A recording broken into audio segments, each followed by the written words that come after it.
Sinto essa mão que comigo está quando não tenho forças. É a mão que vem me levantar quando chegam as provas. Foi essa mão que ajudou Moisés a dividir o mar em dois. É a mesma que hoje me acompanha, a mão de Deus. Sinto essa mão que comigo está quando não tenho forças. É a mão que vem me levantar quando chegam as provas. Foi essa mão que ajudou Moisés a dividir o mar em dois. É a mesma que hoje me acompanha, a mão de Deus. É a que me sustenta quando eu vou cair, é a que me dá forças para resistir, a que me alcança, que nunca falha, me move com poder, é a que me sustenta quando eu vou cair, é a que me dá forças para resistir, a que me alcança, que nunca falha, me move com poder, a mão de Deus.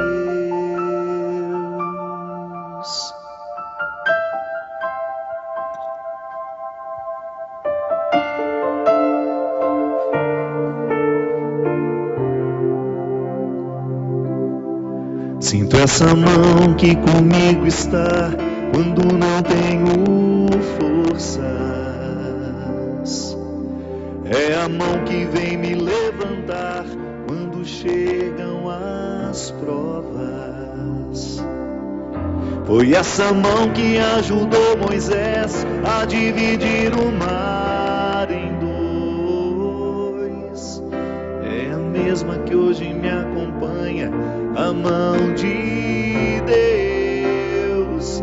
É a que me sustenta quando eu vou cair, é a que me dá forças para resistir, a que me alcança, que nunca falha, me move com poder, é a que me sustenta quando eu vou cair, é a que me dá forças para resistir, a que me alcança, que nunca falha, me move com poder, a mão de Deus.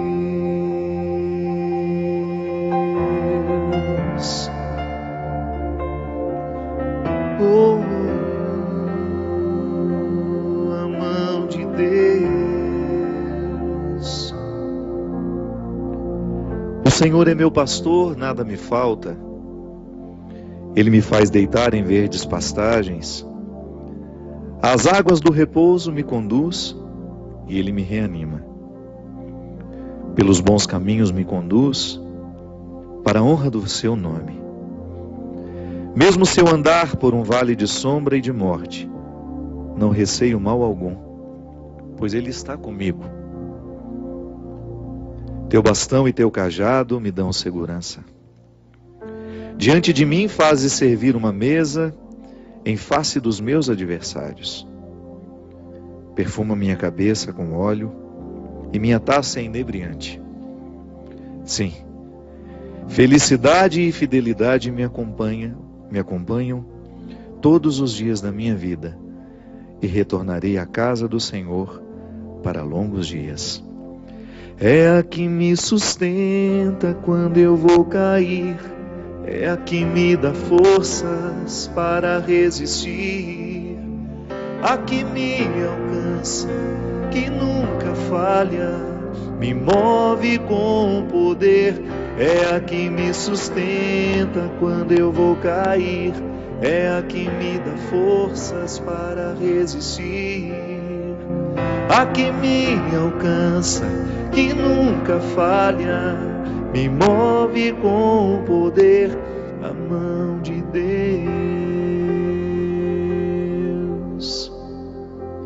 Muito boa noite, com muita alegria que nós começamos mais um novo tempo do programa Direção Espiritual, nova casa.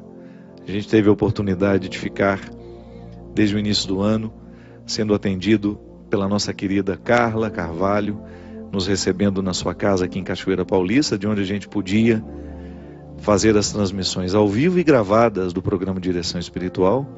Estamos construindo o cenário.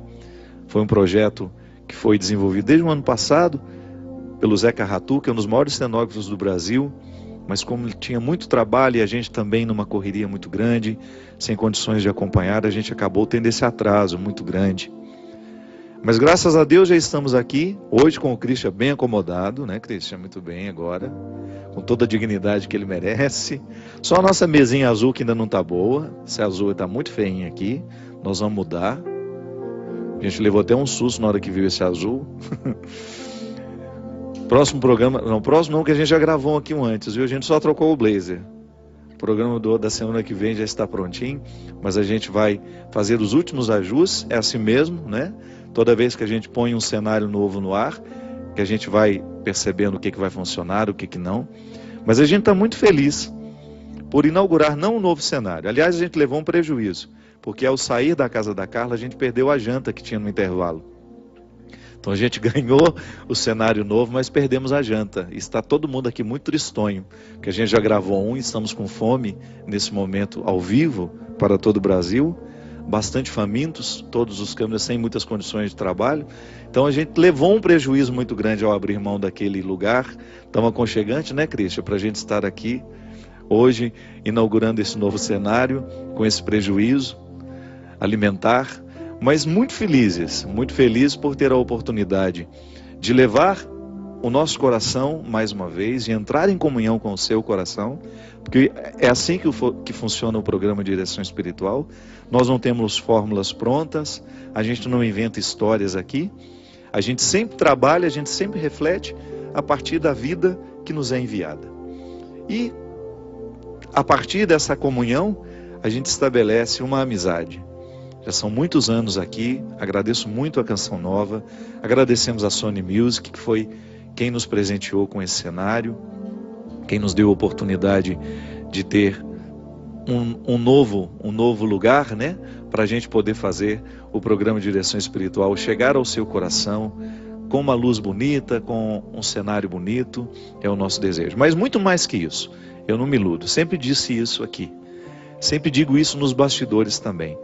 É interessante ter um cenário organizado, bonito, de bom gosto, com bom material, que seja durável. Aliás, mostra aqui por gentileza. Eu gostaria que depois, quando a gente for passar para o próximo, você que deseja fazer um vestido de madrinha, de casamento, tem muito desse tecido aqui. Olha que beleza, você que vai para aquele casamento 2 horas da tarde, faz uma maquiagem leve. Aliás, as meninas da Canção Nova vão ficar um bom tempo quando a gente desmontar esse cenário, sem precisar comprar tecido para ser madrinha, para uma ocasião festiva, né? Até um paletó para o China, não dá? Ele está pretendendo ficar noivo, já pode fazer daqui uns 4, 5 anos, quando a gente mudar o cenário, já tem o tecido para o paletó dele. Posso te dar um também, um pedacinho desse tecido. Você ia ficar ótimo com esse tecido fazendo um paletó para você.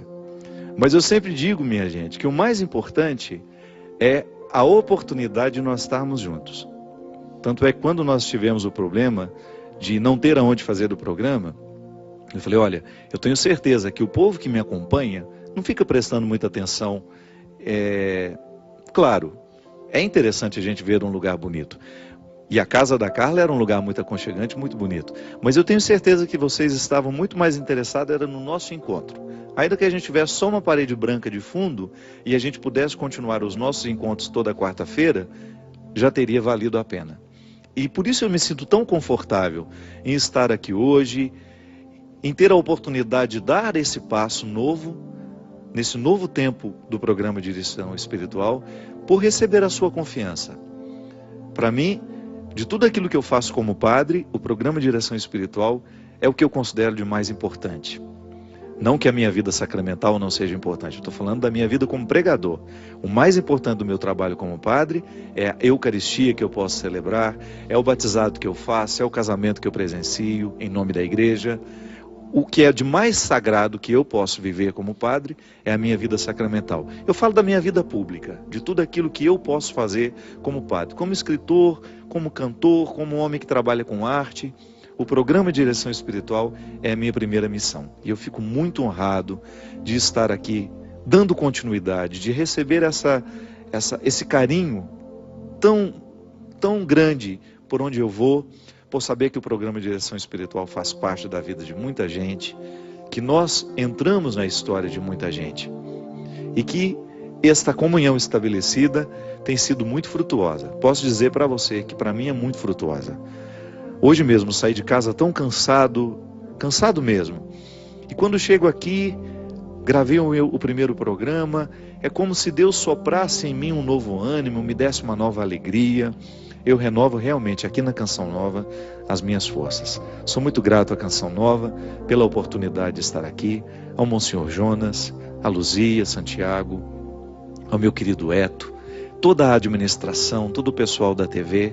Muito obrigado por permitir que o Direção Espiritual continue no ar, a minha equipe técnica, todos aqueles que estão sempre aqui comigo, muito obrigado. Obrigado mesmo pela oportunidade de fazer esse programa acontecer. Quero começar agradecendo. Vivi momentos muito preciosos na peregrinação. As pessoas que foram comigo para os santuários marianos, muito obrigado pelo carinho com que esse grupo me tratou, pela oportunidade que nós temos de viver, de sermos uma família durante 10 dias, quase 12 dias, né? A oportunidade de estarmos juntos, de compartilhar a nossa fé, de celebrarmos juntos, de pedir que, durante aquela viagem, de permitir que a graça de Deus nos atingisse. É muito interessante, toda vez que nós vamos peregrinar, toda vez que a gente sai de casa para poder ir a algum lugar, o que na verdade nós pretendemos é chegar a nós mesmos. E às vezes nós precisamos sair da nossa casa para chegar a nós. Pode parecer contraditório. Nem sempre nós estamos em nós.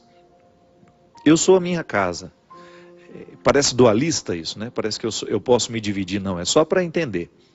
Eu não gosto de me esquartejar como pessoa. É só uma questão didática. Eu acredito na unidade do ser humano. Corpo e alma no mesmo contexto, numa mesma unidade.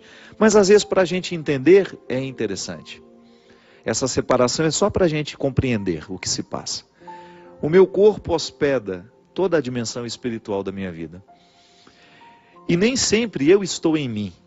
Porque nem sempre eu consigo viver a minha unidade. Nem sempre eu consigo experimentar a minha unidade. É como se eu estivesse manco, se eu não estivesse com todas as minhas condições de andar. E às vezes quando nós saímos da nossa casa e vivemos o desconforto de uma viagem longa, de dormir em cama que não é a nossa, de conviver com pessoas que não fazem parte do nosso convívio, que às vezes pode até gerar uma dificuldade ao longo dos dias, a gente começa a fazer uma peregrinação que não é só geográfica.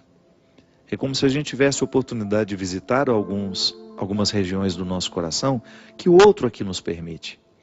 Isso foi uma coisa muito viva entre nós, que eu gostaria de compartilhar com aqueles que não foram. Eu tenho certeza que aqueles que foram, que me assistem agora em casa, sabem muito bem o que eu estou partilhando aqui nessa hora, porque nós vivemos muito intensamente isso. Deus mexeu muito no nosso coração a partir dos nossos relacionamentos. Foi uma temática como se a gente tivesse estruturado a nossa peregrinação, a própria liturgia dos dias ia nos favorecendo refletir o nosso relacionamento com o outro como um lugar de conversão. E foi muito interessante, porque a gente viveu na prática isso. Volto a dizer, algumas regiões do meu coração eu não posso chegar sozinho. É o outro que me faz chegar. O outro que me é difícil, né? O outro com quem eu tenho uma certa dificuldade, é que vai me possibilitando fazer essa viagem para dentro de mim mesmo, onde Deus vai mexendo em mim através dos outros.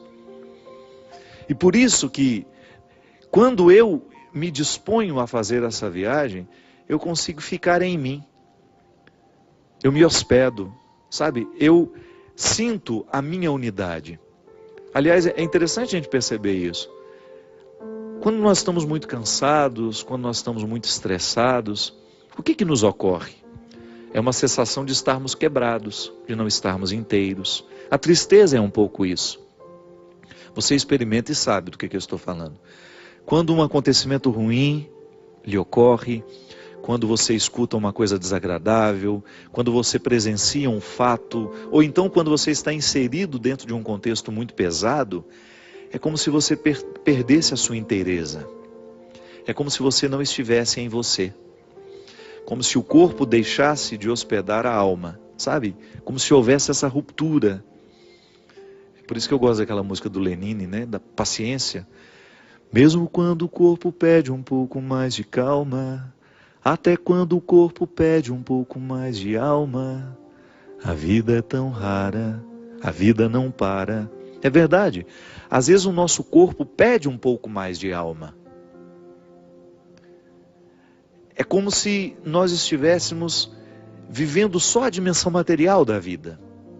Isso nos esgota, isso nos cansa. Quando você está realizando um trabalho, por exemplo, onde você não é feliz, o cansaço do seu corpo, ele vai ficando tão insuportável. Por quê? Porque você não faz uma rega, da mesma maneira como a gente rega uma planta que está seca, com uma água fresca, para que aquela terra possa absorver. A mesma coisa na nossa vida física. Quando eu estou muito cansado, mas eu estou feliz com o que eu estou fazendo, é como se a felicidade fosse essa rega sobre o corpo e o cansaço fica bom. A gente deita na cama satisfeito com aquele cansaço e a gente dorme bem. Mas quando nós estamos realizando uma função em que a gente não é inteiro naquilo, é como se estivesse faltando a rega para que o corpo pudesse sentir a satisfação daquele cansaço e dormir. Quando nos falta a satisfação do cansaço, a gente não dorme. Então fica o cansaço sendo acumulado. Vai acumulando, acumulando, acumulando. E a peregrinação nos mostrou como é necessário nós retirarmos, como é preciso muitas vezes a gente fazer uma viagem para a gente perceber isso. O que está nos cansando, o estilo de vida que nós estamos levando. Quando nós saímos da nossa casa e vamos viver um tempo de exílio, digamos assim, né? Um tempo retirado, parece que as coisas ficam mais claras para nós. Então lá, Deus começou a nos mostrar aquilo que estava nos desgastando dentro das nossas casas. Apontando-nos, por exemplo, como nós somos cruéis uns com os outros, sem perceber que somos. Sem a consciência, né? Sem a consciência de que a gente é cruel. Porque todo dia a gente exerce um pouco a nossa crueldade. A crueldade está aqui, está em mim, está em você, está no Christian, está em todos nós. A conversão é quando você toma consciência disso e começa a administrar essa crueldade. Às vezes dentro da nossa casa nós estamos sendo cruéis com as pessoas que nós amamos, até de maneira justificada. Temos motivo para sermos cruéis. Mas definitivamente, nós não temos o direito de ser.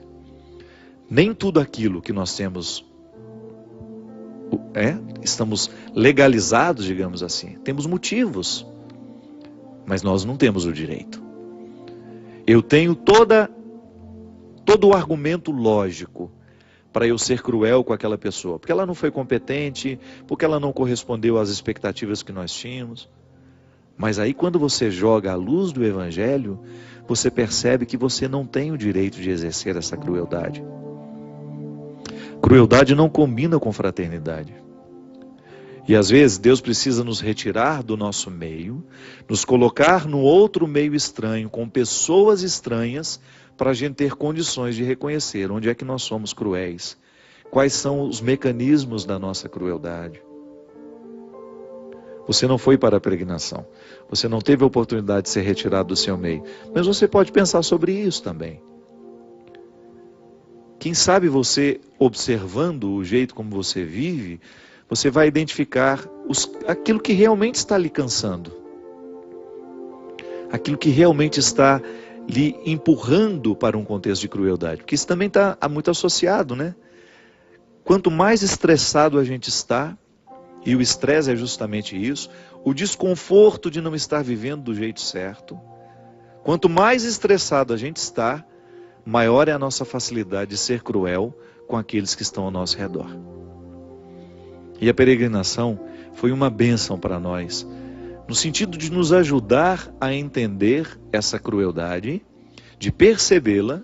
Eu lembro, nós tivemos uma missa que durou 3 horas. Só o ato penitencial foi 1 hora. Foi numa sala de um hotel lá, a gente não tinha igreja para celebrar naquele dia, foi lá em Barcelona.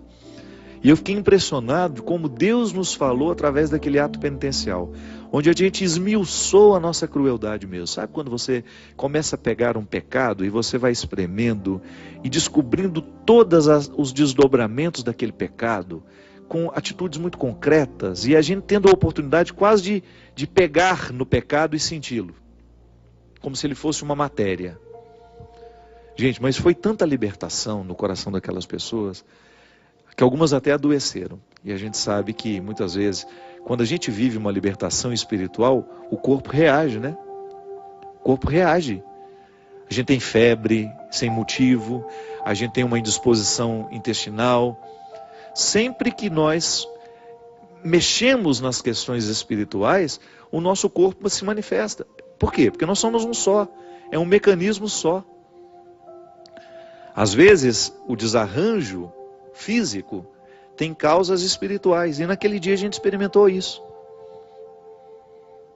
A libertação, na oportunidade que a gente teve de tocar quase que materialmente a nossa crueldade, identificá-la, e as lágrimas lavando os nossos rostos com arrependimento, né, com o desejo de voltar para casa. Eu não quero ser cruel de novo.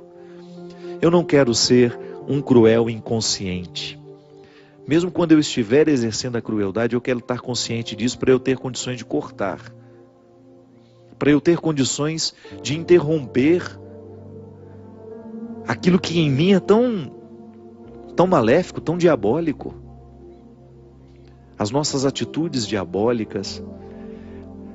Aquela peregrinação, aquele tempo, foi para nós ali, para os 100 e poucos peregrinos, uma oportunidade de nós identificarmos, à luz da mística de cada dia. Os santuários marianos nos inspiravam, e eu vivo a devoção mariana, vocês sabem disso. A devoção mariana para mim só tem sentido se ela me colocar na presença de Jesus. Maria não quer que nós fiquemos parados nela. Então a gente visitou os lugares que foram importantes e que são importantes dentro da devoção mariana, só para encontrar Jesus. Pelas mãos da mãe a gente chega ao coração do filho, é o coração do filho que nos transforma. Mas a mística da mãe nos ajuda a ter o coração transformado, porque psicologicamente é fácil entender. A experiência que nós fazemos da mãe, salvas algumas exceções, né? Que existem pessoas que tiveram experiências terríveis com as mães. Mas geralmente, por mais tumultuada que seja, o vínculo com a mãe é sempre marcado pelo afeto, pelo amor, pela responsabilidade. É um vínculo muito definitivo. Então, inspirados por esse amor de mãe, a gente se dispõe a conhecer o coração do Filho, Jesus, que é o nosso Salvador. Maria não nos salva, quem nos salva é Jesus. Na oportunidade que a gente tem, e como é que Ele nos salva? Na oportunidade que a gente tem de tocar o nosso pecado, de identificar quando nós somos cruéis, onde erramos, com quem erramos, e ali interferimos. Essa salvação, ela é necessária porque ela traz paz ao nosso coração, ela traz paz à nossa família. Nós não estamos falando de uma salvação escatológica, que nós esperamos viver depois que a gente morrer, não. O cristianismo nos convida a viver uma salvação histórica também. A salvação que a igreja nos convida a viver a partir de Jesus, essa graça que Jesus derrama diariamente sobre nós, não é para nos salvar depois da vida, da morte, não, somente. É uma salvação agora, porque ao experimentar a graça de ter a minha conduta reorientada, de modificar o meu jeito de tratar os outros, eu começo a viver em paz.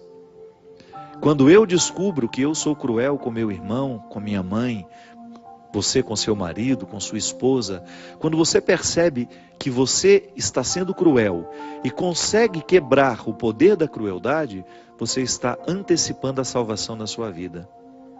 Porque isso é prazeroso demais, minha gente.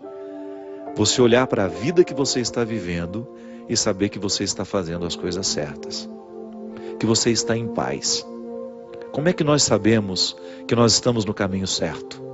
Quando nós estivermos em paz.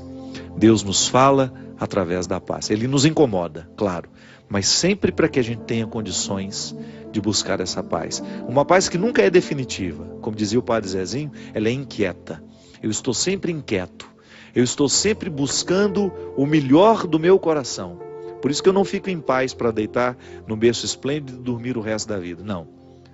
É para que eu tenha condições de reconhecer quando é que eu sou cruel, quando é que eu sou diabólico, mudar aquele comportamento e ter aquela sensação boa de que nós estamos fazendo as coisas certas. Nós vamos para um rápido intervalinho e a gente volta já já com o programa Direção Espiritual.